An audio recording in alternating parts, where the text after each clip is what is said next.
The Shorts video is brought to you by Midcat Advisory and it explains the latest Israel-Palestine conflict. I will start by talking about the Israel-Palestine latest conflict, the actors involved, the causes of the conflict, how the violence unfolded, international response, then the impact of the conflict, and finally I will conclude by talking about a possible way forward.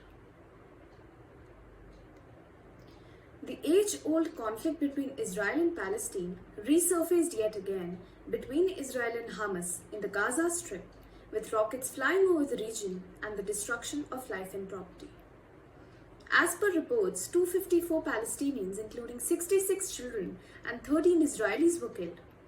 An exacerbated conflict that it had transformed into came to an end as a result of the ceasefire between Israel and Hamas, which came into effect on 21st May.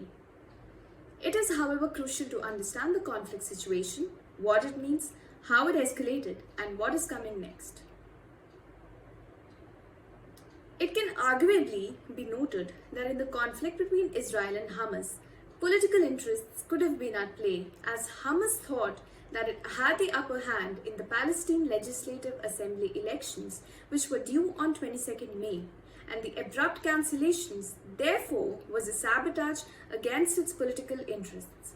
Therefore, the clashes on 7th May and the storming of the Al-Aqsa Mosque by Israeli forces was a perfect opportunity for Hamas to advance its political interests.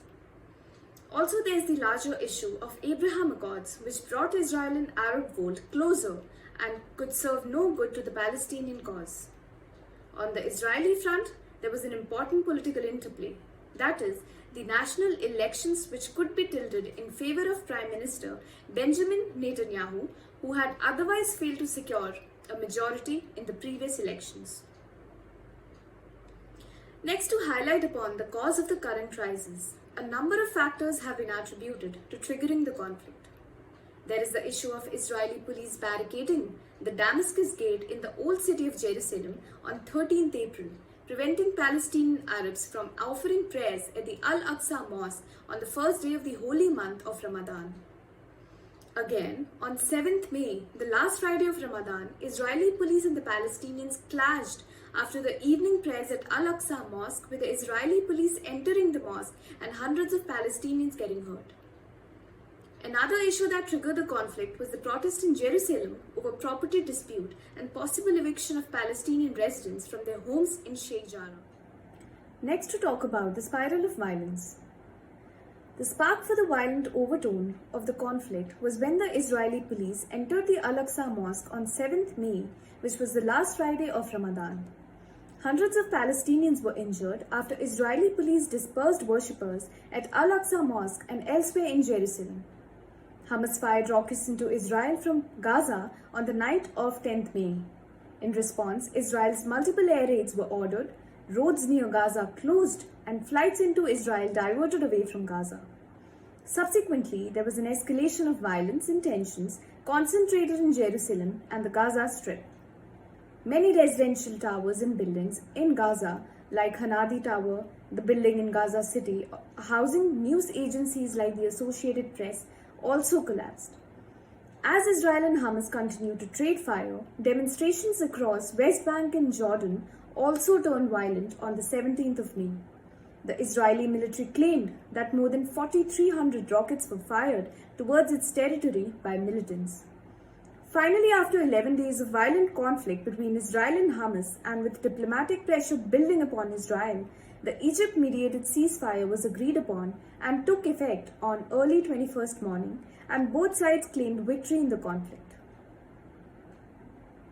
As the violence continued to spill into the other neighborhoods, international responses started to come in from many countries including India, Russia, Saudi Arabia, etc., requesting for an immediate cease of violent activities.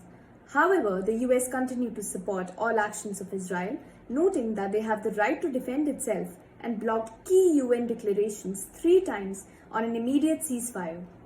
Widespread protests were also witnessed in different countries, urging for the violence to end. Next, I will be shedding some light upon the impact of the conflict. A ceasefire was agreed upon before the conflict could turn into a full-fledged civil war.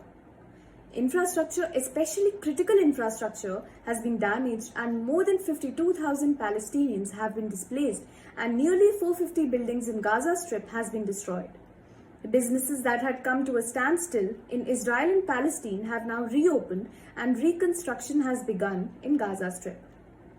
While local businesses may recover well, those that focus on critical infrastructure like water, electricity, oil and gas may recover only in the next quarter.